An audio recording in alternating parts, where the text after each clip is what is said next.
Hi there, I'm Teresa Tysinger. I'm one of the authors in the Once Upon a Summer collection that just came out.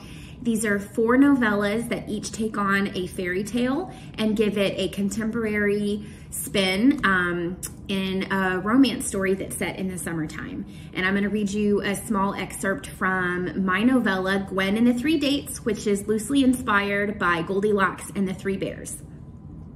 I'm gonna set it up for you since we're coming in mid-scene.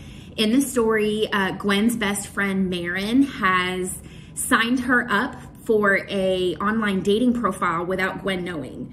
And so Gwen is kind of looking for her Mr. Just Right and a romance that is like worthy of the movies. And so when I pick up here, it's gonna be Gwen and Marin talking on the phone about how Gwen's first sort of look into this online dating thing is going. So here we go.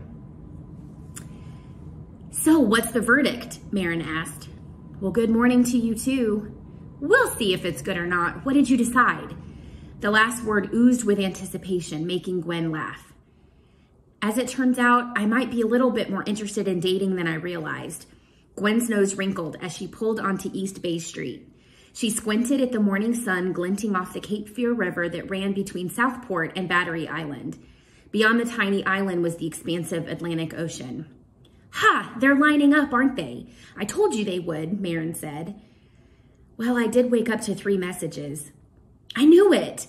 And are they cute? What did they say? Well, you called me before I had the chance to look. Gwen shook her head and glanced at her phone. She could practically see Marin wiping the drool from her mouth. Then go look. Make plans for your first date, then call me back. I'm just a few minutes from meeting Ben for breakfast, Gwen said. An exaggerated huff sounded through the speaker. Oh, but you are going to make plans, right? Gwen swallowed hard. Suddenly, it felt as though a pile of rocks fell to the bottom of her stomach. Was she really going to do this? I guess. Gwenny, honey, it's often the scary things that become the memories we retell when we're old and gray. Gwen swallowed again and exhaled slowly. Come to think of it, fear was behind all of her doubt. But not just doubt that she'd ever find her own love story. It was also fear that a man would never find her attractive and interesting enough to date, let alone grow to love her.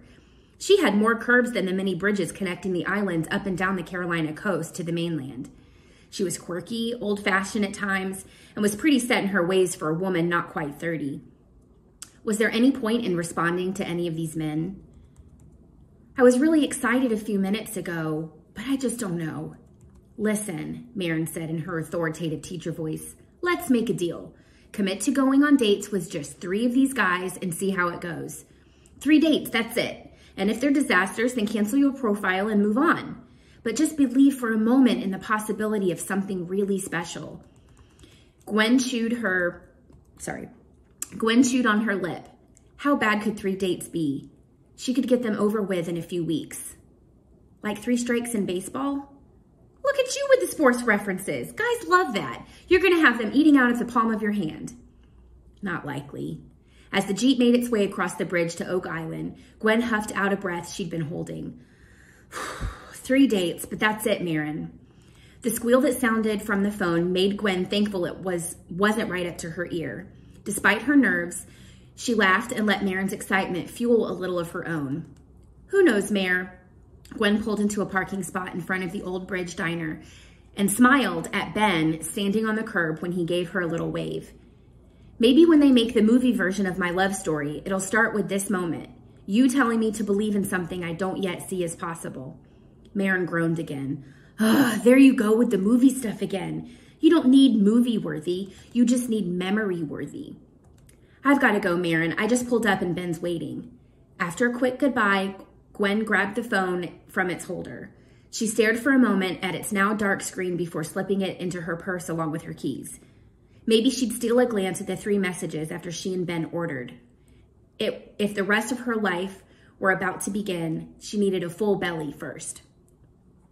Hope you enjoyed it. Go get your copy of Once Upon a Summer, available now on Amazon. Thanks, guys.